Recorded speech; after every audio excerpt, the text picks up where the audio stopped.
TNPSC எக்ஸாம்ல previous எக்ஸாம்ல கேட்ட பெர்சன்டேஜ்ல ஒரு சம் பார்க்கலாம். இதுக்கு மேல பெர்சன்டேஜ்ல அதாவது இது சம்பந்தமா இந்த மெத்தட்ல சம்ஸ் கேட்டாங்களா எப்படி கேட்பாங்கிறதையும் அதையும் பார்க்கலாம்.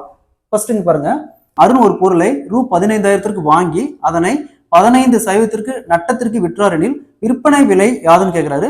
அருண் அப்படிங்கிறவரு ஒரு பொருளை 15,000 கொடுத்து வாங்குறாரு. ஸோ இந்த 15,000ங்கிறது 100%. அதனை 15% நட்டத்திற்கு விற்றாரு அப்படிங்கிறாங்க. அப்போ 100ல 15 போச்சுன்னா 85%.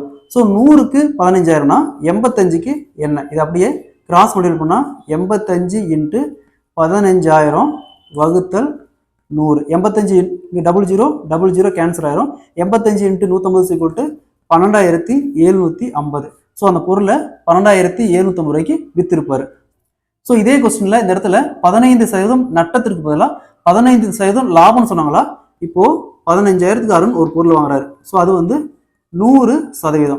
15% லாபம் வச்சுக்கிறாரு. அப்போ 100 + 15 115க்கு என்ன? ஸோ இது அப்படியே கிராஸ் மல்டிபிள் பண்ணா 15,000 × 115 வகுத்தல் 100 00 கேன்சல் ஆயிரும். 150 × 115 17,250. ஸோ 15% லாபத்துக்கு வித்துருந்தா 17,250 ரூபாய்க்கு வித்திருப்பாரு.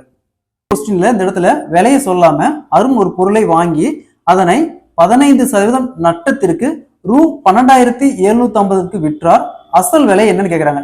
ஸோ அப்போ அருண் ஒரு பொருள் வாங்குறாரு, அது பிரைஸ் எக்ஸ் நமக்கு தெரியாது. இது வந்து 100%.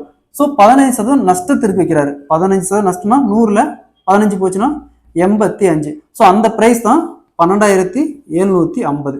ஸோ அப்போ அதோடைய அசல் விலை ஒரிஜினல் விலை என்னன்னு கேட்கறாங்க. அப்போ அது அப்படியே கிராஸ் மல்டிபிள் பண்ணா 12,750 பெருக்கல் 100 வகுத்தல் 85. இதை சால்வ் பண்ணுமா 15,000 வரும். ஓகேங்களா? இதுதான் அதோடைய பொருளுடைய பிரைஸ். இடத்துல பொருளுடைய விலையை சொல்லாம அருண் ஒரு பொருளை வாங்கி அதனை 15% லாபத்திற்கு ரூ 17,250 ரூபாய்க்கு வித்தாருன்னா அந்த பொருளுடைய அசல் விலை என்னன்னு கேட்டாங்களா? இப்போ அருண் ஒரு பொருள் வாங்குறாரு, அது என்னன்னு தெரியாது. நாம அது வந்து 100% வச்சுக்கலாம். ஸோ அதாவது 15% லாபம் வச்சுக்கிறாரு. அப்போ 115%. அந்த பிரைஸ் தான் இந்த 17,250. அப்போ அந்த பொருளுடைய ஒரிஜினல் பிரைஸ் என்ன கேட்குறாங்க. ஸோ அதே மாரி தான் கிராஸ் மல்டிபிள் பண்ணா 17,250 பெருக்கல் 100 வகுத்தல் 115. இது சால்வ் பண்ணுமா 15,000 வரும். ஓகேங்களா? ஸோ ஒரே சம்ல இத்தனை மெத்தட் நம்ம யூஸ் பண்ணி கொஸ்டின்ஸ் கேட்க வாய்ப்பு இருக்கு. இந்த ஒரு சம் நல்லா பார்த்துக்கோங்க. இந்த மெத்தட்ல எப்படி சம் கேட்டாலும் நீங்க ஆன்சர் பண்ணிடலாம்.